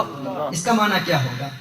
اگر تو تقدیم ما حق ہو تاخیر سے آپ کسر حقیقی ثابت کرتے ہیں تو یہاں بھی کسر حقیقی ہوگی, یہاں بھی کسر حقیقی ہے. یعنی معنی کیا ہوگا؟ نعرہ تحقیق حق سب یار, یعنی سارے یار ہی حق پر ہیں, سارے یار ہی حق پر ہیں. جب سارے یار ہی حق پر ہیں تو اس کا تقاضا کیا ہے؟ یاروں کے علاوہ کوئی حق پر نہیں, نہ نبی حق پر, نہ ولی حق پر, نہ تابعین حق پر, نہ اتباع تابعین حق پر, نہ اولیاء حق پر, کوئی حق پر نہیں ہے. یہی کسر حقیقی کا تقاضا ہے.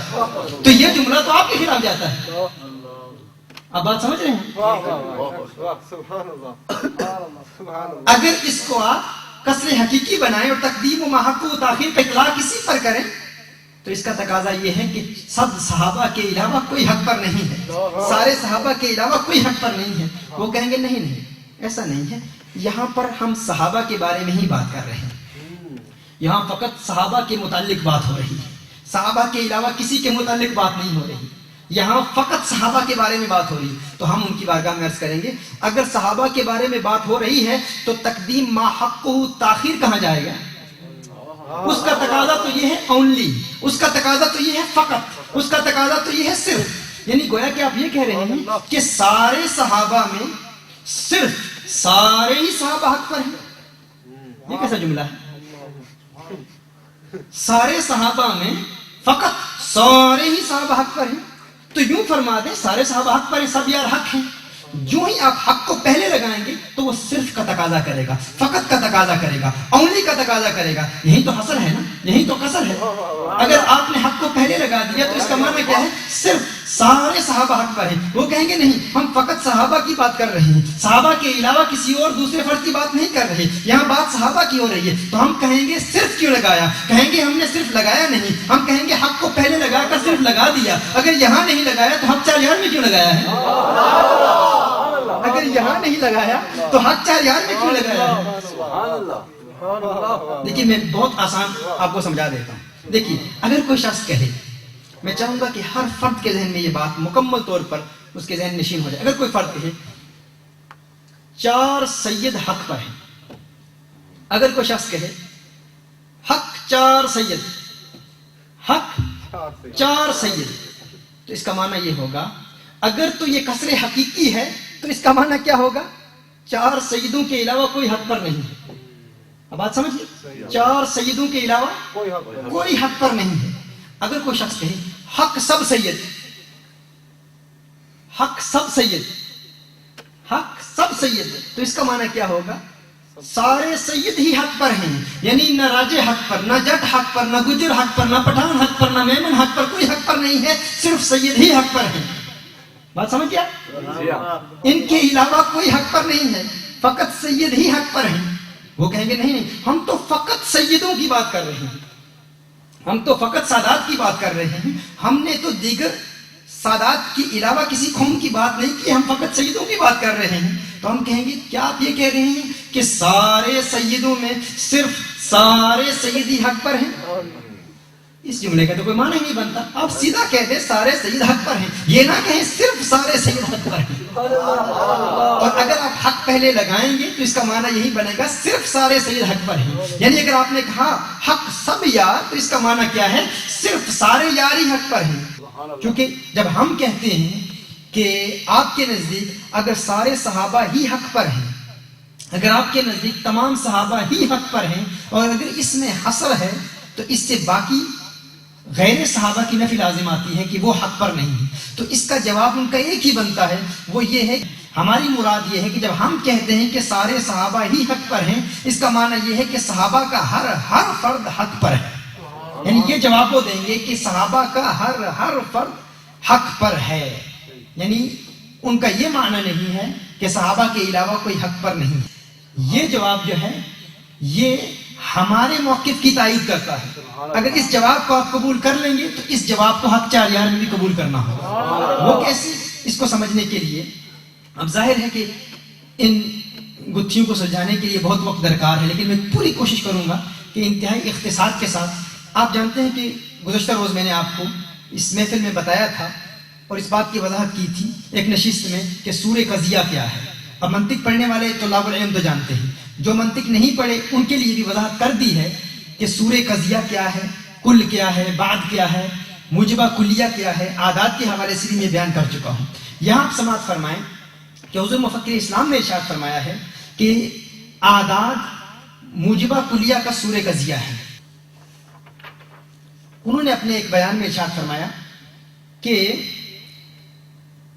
یہ جو 4 کا عدد ہے، عدد یہ نمبر، یہ سورہ قضیہ ہے، جس کا معنی یہ ہے کہ یہ باہر والے کو اندر نہیں آنے دیتا اور اندر والے کو باہر نہیں جانے دیتا. اسی لیے اسے اس قضیہ کو مصورہ بھی کہتے ہیں. یعنی جس کے اول میں سورہ قضیہ آئے اپنے مصورہ کو وہ بند کر لیتا ہے اور جو چیز اس کے اندر پائی جاتی ہے غیر کی طرف اس کو جانے نہیں دیتا اور غیر کو اس میں شامل نہیں ہونے دیتا. اب ان کے نزدیک یہ ہے کہ آپ نے حق 4 یار کہہ کر حق کو 4 ہی میں بند کر دیا ہے، جس کا معنی یہ ہے کہ اس حق میں 4 کے علاوہ کوئی شریک نہیں ہو سکتا اور یہ 4 حق سے نکل نہیں سکتے. یہ ان کی وضاحت ہے کہ 4 ایک عدد ہے. 4 کیا ہے؟ ایک نمبر ہے. 4 ایک عدد ہے اور عدد اگر موجبہ کلیہ کا سورہ قضیہ ہے تو یہ حصر کا فائدہ دے گا. میری گزارش یہ ہے، سب سے پہلی بات تو یہ کہ اس بات پر مناطقہ کا علماء منطق کا اتفاق ہی نہیں ہے. جس طرح پہلے تقدیم ما حقہ تاخیر میں علماء بلاغت کا اجماع نہیں تھا، این اسی طرح اعداد کا سورہ قضیہ ہونا، موجبہ کلیہ کا سورہ قضیہ ہونا، مناطقہ کا اس پر اتفاق ہی نہیں ہے. اور یہ بھی آپ کو بتا دوں، اعداد کو اکثر مناطقہ سورہ قضیہ میں شمار ہی نہیں کرتے. یعنی اعداد ان کے نزدیک موجبہ کلیہ کا سورہ قضیہ ہے ہی نہیں. آپ دیکھیں، اگر ہم اس کو تسلیم بھی کر لیں، اس پر ہم گفتگو کریں گے انشاءاللہ تعالی. یہ ساری کتابیں میرے سامنے موجود ہیں، مرقات میرے سامنے موجود ہے، شرح التہذیب میرے سامنے موجود ہے، سلم العلوم میرے سامنے موجود ہے، حمداللہ میرے سامنے موجود ہے. قاضی مبارک سے پوچھیں گے، میر زاہد سے، ملا جلال، کسی کتاب سے انشاءاللہ تعالی ہم اس کی وضاحت کریں گے اور جو عبادات آپ نے بیان کی ہیں اس کی بھی انشاءاللہ تعالی وضاحت کریں گے. دیکھیے، پھر سید عبد القادر جیلانی صاحب وہ ارشاد فرماتے ہیں کہ اعداد سورہ قضیہ ہے. میری ان سے گزارش یہ ہے کہ اعداد کا سورہ قضیہ ہونا، اس پر تو مناطقہ کا اختلاف ہے، اس پر مناطقہ کا اختلاف ہے، لیکن کل یہ تو سورہ قضیہ ہے نا، اس پر تمام مناطقہ کا اتفاق ہے کہ کل سورہ قضیہ ہے. یا علماء منطق کا اختلاف نہیں ہے، ہر منطق کا عالم تسلیم کرتا ہے، ہر کتاب میں یہ بات موجود ہے کہ کل سورہ قضیہ ہے، موجبہ کلیہ. اور دیکھیں، یہ جو لفظ کل ہے نا، فقط کل ہی سورہ قضیہ نہیں ہے. کسی زبان میں، کسی دوسری زبان میں کل کا جو بھی ترجمہ بنے گا وہ بھی سورہ قضیہ ہے، وہ بھی سورہ قضیہ ہے. اب منطق کی کسی بنیادی کتاب سے بھی دیکھ لیں، اس میں اس کی وضاحت ہوگی کہ فقط کل ہی سورہ قضیہ نہیں ہے.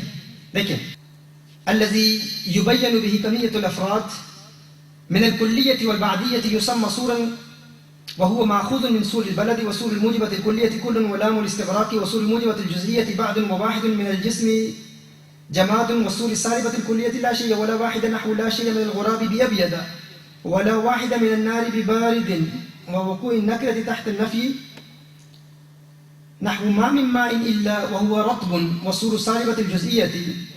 اس کے بعد آئے گا كما تقول بعض الفواكه ليس بحلوب. اعلم، یہ اعلم ان في كل لسان سورا يخصها ففي الفارسية لفظ هر سور الموجبة الكلية. وہ فرماتے ہیں اعلم، جان لو، ان فی کل لسان، کہ ہر زبان میں، سورن یخصها ففی الفارسیۃ لفظ ہر سور الموجبۃ الکلیۃ.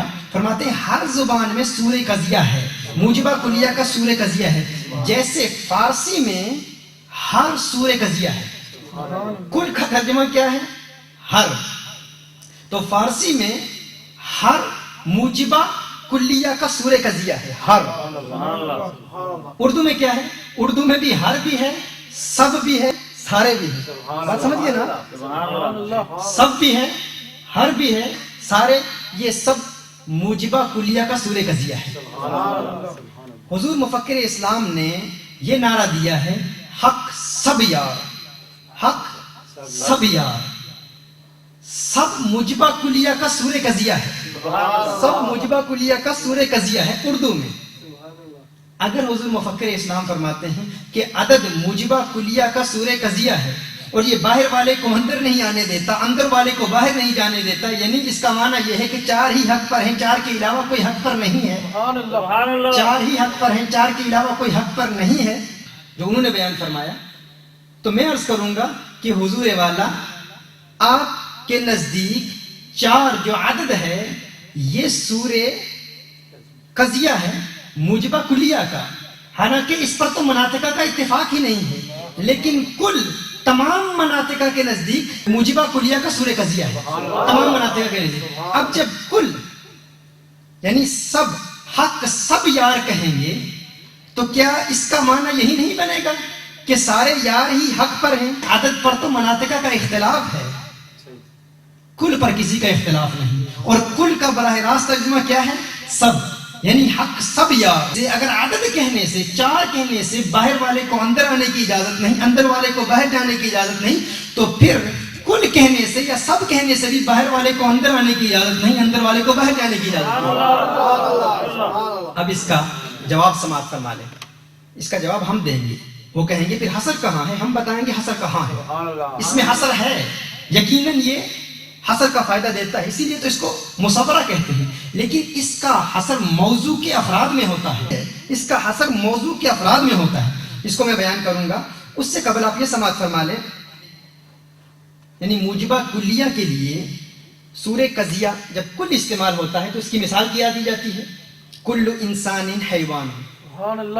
ہر انسان حیوان ہے، ہر انسان حیوان ہے. اگر ہم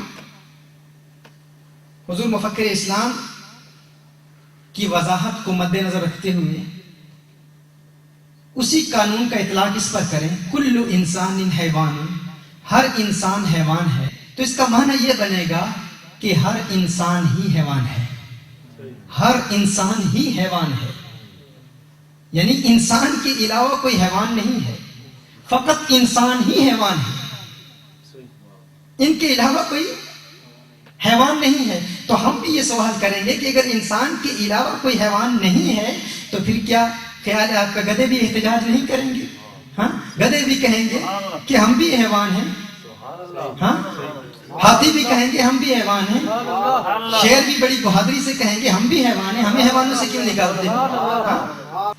کہ اس کو محصورہ کہتے کیوں؟ سوال یہ پیدا ہوتا ہے کہ اگر اس میں حصر نہیں ہے، ہم نہیں کہتے حصر نہیں ہے، یہ تو ہمارا الزامی جواب ہے نا، ہم ان سے سوال کر رہے ہیں. ہم نہیں کہتے اس میں حصر نہیں، ہم کہتے ہیں حصر ہے. لیکن حصر کس چیز میں ہے؟ اس کو محصورہ اس لیے کہتے ہیں کیونکہ اس کے موضوع کے افراد محصور کر دیے جاتے ہیں. موضوع کے افراد محصور کر دیے جاتے ہیں. اس کا معنی یہ ہے کہ ایک مخصوص کمیت کے درمیان ان کو گھیر دیا جاتا ہے اور اسی وجہ سے ان کو مصورہ بھی کہا جاتا ہے. یعنی موضوع کے افراد محصور ہیں. جس کا معنی یہ ہے جب ہم کہتے ہیں کل انسان حیوان، اس کا معنی یہ ہے کل واحد من افراد انسان حیوان، انسان کا ہر فرد حیوان ہے. یعنی انسان سارے ہی حیوان ہیں، انسان سارے ہی حیوان ہیں. یہ ہے اس کا حصر. اس کا حصر اس میں، اس کا جواب ہم دیں گے. ہم بتائیں گے کہ حصر کیا ہے. حصر موضوع کے افراد میں ہے. حصر موضوع کے افراد میں ہے. پہلی بات تو یہ ہے کہ عادات کو تمام مناطقہ سورہ قضیہ نہیں کہتے. اس میں مناطقہ کا اختلاف ہے اور الحمدللہ کی عبارت ہے فیہ نظر. اس میں علماء کا اختلاف ہے، علماء منطق کا اس میں اختلاف ہے کہ عادات سورہ قضیہ ہیں یا نہیں. اور الحمدللہ کی عبارت سماعت فرما رہے ہیں کذالک العادات فإنها تستعمل باستعمالين أيضا، فإنها قد تستعمل بمعنى المجموع من حيث المجموع كما في هذا المثال، وقد يستعمل بمعنى الكل الأفرادي أيضا كما في قوله جاءني 70 رجلا، فإنه بمعنى جاءني كل واحد من 70 وعدها من السور.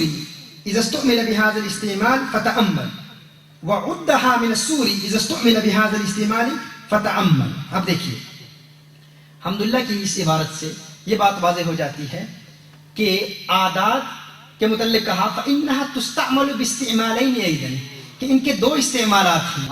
ایک عدد کا استعمال یہ ہے کہ وہ سورہ قضیہ میں استعمال ہوتا ہے. فإنها قد تستعمل بمعنى المجموع من حيث المجموع كما في هذا المثال. کہا کہ اس مثال میں جو مثال انہوں نے پہلے بیان کی ہے کہ عادات یہاں سورہ قضیہ نہیں بنیں گے, یعنی جب عادات بمعنى المجموع من حيث المجموع استعمال ہوں گے تو وہ سورہ قضیہ نہیں بنیں گے. وقد يستعمل بمعنى الكل الافرادی ايضا, کبھی کبھی یہ کل افرادی کے معنی میں آتے ہیں. کما فی قوله, جس طرح ایک قائل کا قول جاءنی 70 رجلا فإنه بمعنى جاءنی كل واحد من 70. دیکھیے ایک شخص کہتا ہے میرے پاس آئے 70 مرد, میرے پاس آئے 70 مرد. اب یہ 70 کے عدد ہے کہ نہیں؟ یہ نمبر ہے نا, یہ عدد ہے. میرے پاس آئے 70 رجلا, 70 مرد. اب یہ کہتے ہیں 70 سورہ قضیہ ہے, لیکن اس کا یہ معنی نہیں ہے کہ 70 کے علاوہ کوئی نہیں آیا, فقط 70 مرد ہی آئے. کہا اس کا معنی یہ ہے جاءنی کل واحد من 70 کہ 70 کے 70 ہی آئے, 70 کا ہر فرد میرے پاس آیا. یعنی اس میں حصر کس میں ہے؟ موضوع میں ہے. حصر موضوع میں ہے کہ موضوع کا ہر فرد میرے پاس آیا, 70 کا ہر فرد میرے پاس آیا. جب ہم کہیں گے حق 4 یار حق پر ہے, مکمل طور پر توجہ کریں گے تو انشاءاللہ تعالی بات سمجھ میں آئے گی. میں جانتا ہوں کہ یہ نقطہ ذرا وزنی ہے, لیکن مجھے امید ہے کہ آپ انشاءاللہ اسے اٹھا لیں گے انشاءاللہ. جاءنی 70 رجلا, میرے پاس آئے 70 مرد. تو کہتے ہیں اس کا مطلب یہ ہے, اس کا معنی یہ ہے کہ 70 مردوں کا ہر فرد میرے پاس آیا, ہر فرد میرے پاس آیا. یعنی 70 میں سے 30 نہیں آئے, 40 نہیں آئے, 70 کا ہر فرد میرے پاس آیا. یعنی 70 کے 70 ہی آئے. اس کا حصر اس میں ہے, اس کا حصر موضوع میں ہے کہ 70 کے 70 ہی آئے. اب یہ ہمارے موقف کی تائید کرتا ہے. یعنی اگر عادات کو سورہ قضیہ تسلیم بھی کر لیں, پہلی بات تو یہ ہے کہ عادات کو سورہ قضیہ تمام مناطق نے تسلیم نہیں کیا, لیکن اگر ہم عادات کو سورہ قضیہ تسلیم بھی کر لیں تو یہ ہمارے موقف کی تائید کرتا ہے. تائید کیسے کرتا ہے کہ اگر ہم کہیں حق 4 یار تو اس کا معنی یہ ہے کہ رافضیو تم بھی سن لو اور گستاخ صحابہ تم بھی سن لو, مولا علی کا گستاخ بھی سن لیں اور 3 صحابہ کا گستاخ بھی سن لیں. وہ جو کہتا ہے کہ 4 میں 1 حق پر ہے اور وہ جو کہتا ہے کہ 4 میں 3 پر حق ہے, وہ سارے سن لیں. جب ہم کہتے ہیں حق 4 یار تو اس کا معنی یہ نہیں ہے کہ 4 ہی حق پر ہیں. اس کا معنی یہ بنے گا کل واحد من هؤلاء الاربعه حق. تکبیر, نعرہ رسالہ, نعرہ تحقیق, نعرہ تحقیق, نعرہ حیدری. اس کا معنی یہ بنے گا کل واحد من هؤلاء الاربعه حق, کہ یہ مت کہنا کہ 3 حق پر ہیں, یہ مت کہنا کہ فقط 1 حق پر ہے. نہیں, نہ فقط 3 حق پر, نہ فقط 1 حق پر, ان 4 کا ہر حق پر ہی ہے. لہذا کہا جائے گا حق 4 یار. اصل یہ ہے کہ 4 کے 4 ہی حق پر ہیں, 4 کے 4 ہی حق پر ہیں. لہذا اگر ہم عادات کو سورہ قضیہ میں تسلیم بھی کر لیں تو یہ ہمارے موقف کی تائید کرتا ہے. حالانکہ ہم جانتے ہیں اگر اسی کا حمدللہ کا حاشیہ پڑھ لیں اور علامہ محمد عبداللہ ٹونکی کا مشہور حاشیہ, انہوں نے کہا ہے کہ عدد کل افرادی کے معنی میں آ ہی نہیں سکتا. ان کے نزدیک عادات سورہ قضیہ نہیں ہے. لیکن اگر علی سبیل التنزل ہم آپ کی بات تسلیم کر لیں کہ عادات سورہ قضیہ ہیں تو بھی یہ ہمارے موقف کی تائید کرے. پہلے تو ہم نے بلاغت کی زبان میں یہ بات واضح کر دی, بلاغیوں کے لہجے میں ہم نے سب کچھ سمجھا دیا. اس سے وضاحت ہوگی کہ اس کا معنی کیا ہے. چار ہی حق پر ہے؟ نہ، اس کا معنی یہ ہے چار حق پر ہی ہیں، چار حق پر ہی ہیں۔ لیکن منطق کی زبان میں اگر برسبیل تنزل اگر آپ کی بات تسلیم کر کے ہم یہ کہیں کہ عادات سورہ قضیہ ہیں تو اس کا معنی یہ ہے کہ چار کے چار ہی حق پر ہیں۔ اگر آپ کہیں نہیں اس کا معنی ہے چار ہی حق پر ہیں، تو آپ جب کہتے ہیں کہ تمام حق پر ہیں، سب حق پر ہیں، تو اس کا معنی یہ ہوگا سب یاروں کے علاوہ کوئی حق پر نہیں ہے۔ اور اگر اس کا معنی یہ تسلیم کر لیں کہ سب یاروں کے علاوہ بھی کوئی حق پر ہے اور سب یار کا ہر فرد حق پر ہے، تو چار یاروں کا ہر فرد حق پر ہی۔ اور آپ کو یہ بھی بتا دوں، اعلیٰ حضرت علیہ رحمہ نے الدولۃ المکیہ میں یہ فرمایا ہے کہ عادات اپنے زائد کی نفی نہیں کرتے، عدد اپنے زائد کی نفی نہیں کرتا۔ اس میں مثالیں دی ہیں کہ حضور اکرم صلی اللہ علیہ وسلم نے ارشاد فرمایا اللہ تعالیٰ نے مجھے 5 خصوصیات دی۔ اب جب فرما دیا کہ 5 خصوصیات دی، 5 عدد ہے، اور اگر عدد سورہ قضیہ ہے تو اس کا معنی ہوگا 5 کے علاوہ کوئی خصوصیت نہیں دی ان کی وضاحت کے مطابق۔ لیکن دوسری حدیث میں حضور اکرم صلی اللہ علیہ وسلم ارشاد فرمایا اللہ تعالیٰ نے مجھے 6 خصوصیات دی۔ اعلیٰ حضرت فرماتے ہیں کہ میں نے 30 خصوصیات کو شمار کیا، یعنی کہیں 5 فرمائی، کہیں 6 فرمائی، 30 خصوصیات بیان ہوگی، جس کا معنی یہ ہے اگر عدد کو سورہ قضیہ تسلیم بھی کر لیا جائے تو اس کا معنی ہرگز یہ نہیں بنتا عدد اپنے زائد کی نفی کرتا ہے، ایسا ہرگز نہیں ہے۔ اور انشاءاللہ تعالیٰ یہ جو آپ کے ذہن میں پہلے کچھ خلش تھی، کچھ الجھن تھی، امید ہے کہ آپ کی وہ الجھن اب الحمدللہ دور ہو چکی ہوگی۔ لیکن اب بھی اگر کوئی آپ کے ذہن میں کوئی سوال ہے، کوئی خیال ہے، کوئی سوالات، حضور آپ بتا دیں اگر آپ کے ذہن میں کوئی ابھی، چونکہ وہ الجھن ابھی اگر ہے تو میں چاہوں گا کہ ابھی کوئی بھی سوال ہے، ان سوالات کا وہ جو آپ کے اشکال تھے اس کا کچھ ازالہ ہوا ہے کہ نہیں، اگر ابھی بھی کوئی سوال ہے تو آپ بتا دیں، کیونکہ ہمارے مولانا کے ذہن میں پہلے کافی سوالات تھے، تو پوچھ لیں، جو بھی آپ کے ذہن میں سوال آتا ہے پوچھتے رہیں، سوال کرتے رہیں، جب تک آپ کے من کا مفتی مطمئن نہیں ہو جاتا آپ سوال کرتے رہیں۔ لیکن کیا خیال ہے آپ کا؟ کچھ اعتراض رہ گیا آپ کے ذہن میں؟ الحمدللہ الحمدللہ آپ راہ پر ان کو لگا آئے ہیں باتوں میں، اور کھل جائیں گے 2-4 ملاقاتوں میں انشاءاللہ۔ آپ آتے رہیں انشاءاللہ، حلالی ہے۔ یہ مثال انہوں نے دی ہے کہ 4 چونکہ عدد ہے اور عدد سورہ قضیہ ہے، وہ فرماتے ہیں کہ اگر کسی کے 8 بیٹے ہیں اور وہ کہے کہ ان 8 میں سے 4 حلالی ہیں تو دوسرے احتجاج کریں گے کیا ہم حرامی ہیں؟ وہ کہیں گے کیا ہم حرامی ہیں؟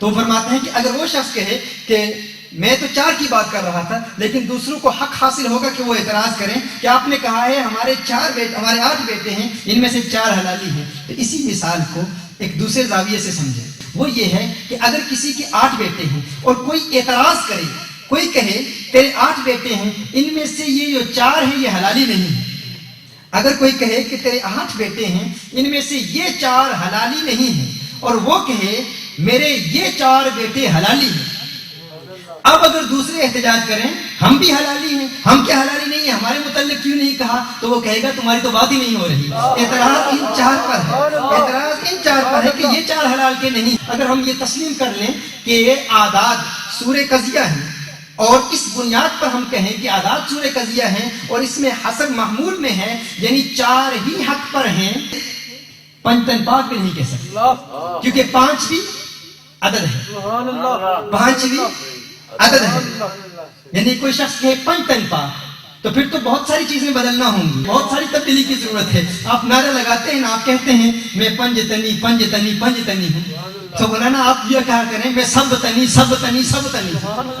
وہ نعرہ ہے نا، 5.25 نعرے پنجتنی 1.25 لاکھ نعرہ حیدری، تو کہا کرو سب نعرے سب تنی 1.25 لاکھ نعرہ حیدری۔ کس چیز کو تبدیل کرو گے؟ ہر جگہ سب کہو گے، تو ہم کہیں گے ہم پنجتن پاک کو بھی ماننے والے ہیں۔ اگر ہم نے کہا کہ جب بھی حق پہلے آ جائے گا تو حسد کا فائدہ دے گا، تو پھر ہم کہتے ہیں ان اللہ و ملائکتہ یصلون علی النبی، تو اکثر ہماری محفل میں کہا جاتا ہے حق نبی۔ جب کہیں گے حق نبی تو اصل جملہ کیا ہے؟ نبی حق ہیں، تو اگر حق کو پہلے لگا دیا تو اس کا معنی یہ ہوگا صرف حضور اکرم صلی اللہ علیہ وسلم ہی حق پر ہیں۔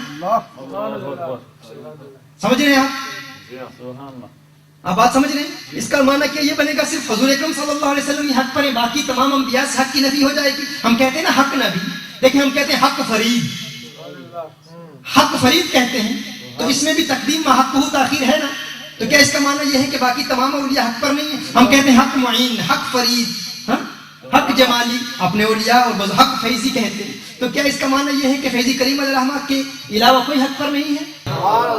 لہذا ان حقائق کو اگر اسی محبت کے ساتھ اتحاد اور محبت کی فضا قائم کرتے ہوئے بیان کیا جائے تو سب اختلاف ختم ہوں گے. میں آپ سے بھی یہی گزارش کروں گا، کسی سے جھگڑا نہیں کرنا، کسی سے اختلاف نہیں کرنا، اپنے ہر بزرگ کا احترام کرنا ہے، اپنے ہر بزرگ سے محبت کا اظہار کرنا ہے، اور اپنے نظریات کو، اپنے عقائد کو اور اپنے ان اعتقادات کو اور اپنی رائے کو ادب کے دائرے میں رہ کر بیان کرنا ہے. اور اس حسن برق و وش کا دل سوختہ وہی ہے، اس حسن برق و وش کا دل سوختہ وہی ہے. شولو سے بھی جو کھیلے دامن کو بھی بچا لے، شولو سے بھی جو کھیلے دامن کو بھی بچا لے. اور الحمدللہ اس حوالے سے تحریک کنز الہدیٰ دین اسلام کے علوم و فنون پر کام کر رہی ہے. اور الحمدللہ اس وقت سینکڑوں نوجوان جو کل گلیوں اور بازاروں اور پبوں اور کلبوں کی زینت بنے ہوئے تھے، آج الحمدللہ کوئی اصول شاشی پڑھ رہا ہے، کوئی نور الہدیٰ پڑھ رہا ہے، کوئی منطق پڑھ رہا ہے، کوئی علم بلاغہ پڑھ رہا ہے.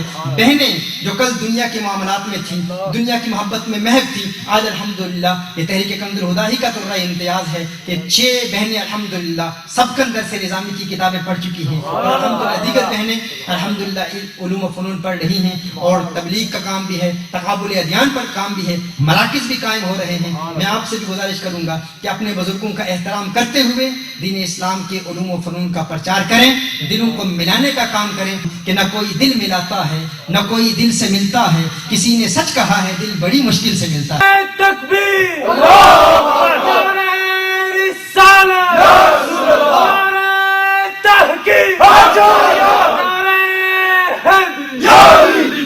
نعرہ تو انہوں نے لگایا ہے، انہوں نے بڑے جذبے سے لگایا ہے، لیکن جو جواب آپ نے دیا ہے اس جواب سے ان کا نعرہ بھی شرمندگی محسوس کر رہا ہوگا. یہ نعرے کا جواب تو ناروا ہے، نعرے کا ایسا جواب ناروا ہے. آپ انشاءاللہ نعرہ تکبیر، نعرہ رسالت، نعرہ تحقیق، نعرہ حیدری. اللہ محمد جان یار حاجی خواجہ قطب فرید، حق فرید یا فرید، حق فرید یا فرید، حق فرید یا فرید. اس جواب سے ان کا نعرہ بھی شرمندگی محسوس کر رہا ہوگا. یہ نعرے کا جواب تو ناروا ہے، نعرے کا ایسا جواب ناروا ہے، نامناسب ہے. یہ نعرہ لگائیں تو جواب بھی ایسا دیں کہ انہی کے جذبات کی تائید میں آپ کا نعرہ ہو. پھر لگائیں آپ انشاءاللہ. نعرہ تکبیر، نعرہ رسالت،